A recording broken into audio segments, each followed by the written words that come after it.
Did you know that when Instagram first launched, the majority of professional photographers absolutely hated it? It might sound surprising now, but back then, the reaction was almost universal. Frustration, confusion, and even a bit of outrage. It's true. The app that now dominates visual culture was once the most controversial thing in photography circles.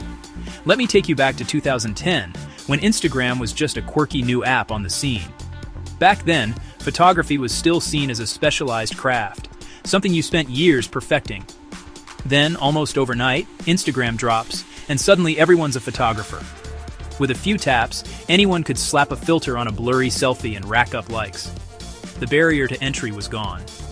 You didn't need to know about aperture or shutter speed, just pick a filter, post, and watch the hearts roll in. For those of us who spent years learning the craft, mastering lighting, composition, and post-production, it felt like a punch in the gut. All those late nights in the studio, all the money spent on gear and software, suddenly seemed less valuable. Think about it. You've invested in expensive gear, and suddenly, someone with a phone and a filter gets more attention. It stung. It was like watching years of dedication get overshadowed by a quick tap on a screen. It wasn't just about pride, it was about value. Why would clients pay for pro shots when trendy filters made every snapshot look artsy? Suddenly, clients started questioning the need for professional shoots.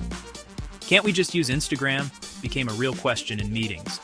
I remember scrolling through my feed, seeing my high-res, carefully edited landscapes getting dwarfed by quick snaps with heavy vignettes and overblown colors. It was like the rules had changed overnight and nobody sent out a memo. It was hard not to take it personally.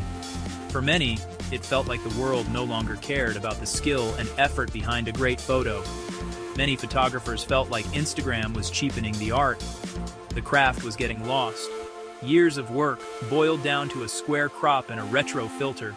The artistry, the patience, the technical know-how, it all seemed to be replaced by instant gratification. It almost felt like the end of an era. Some even wondered if there was still a place for real photography in this new world. But here's the twist.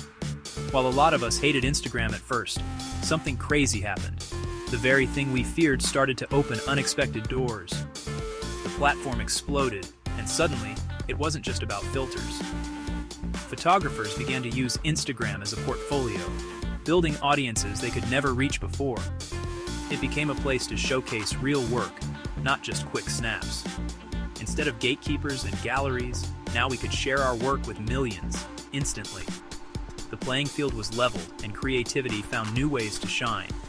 It took a while, but many photographers adapted, using Instagram to find clients, build brands, and connect with fans worldwide.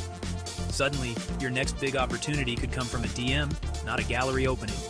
So while the backlash was real, and honestly, I felt it too, Instagram ended up changing the game for photography. It forced us to rethink what it means to be a photographer in the digital age. It's a reminder that sometimes, the things we resist the most can open up new creative worlds. Embracing change isn't always easy, but it can lead to growth and unexpected success. If you want more real talk about photography and the creative life, hit that subscribe button. There's so much more to explore together.